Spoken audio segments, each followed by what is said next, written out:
You ask Tiger to solve. This deals with linear equations with one unknown. The final result is p equals 5. Let's solve it step by step. Simplify the expression. Expand the parentheses. Simplify the arithmetic. Group all p terms on the left side of the equation. Subtract 2p from both sides. Group like terms.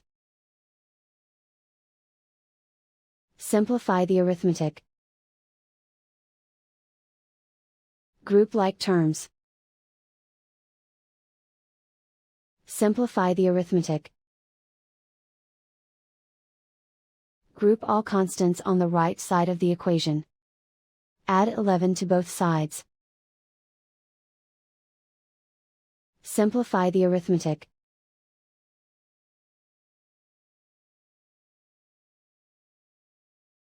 And so the final result is p equals 5.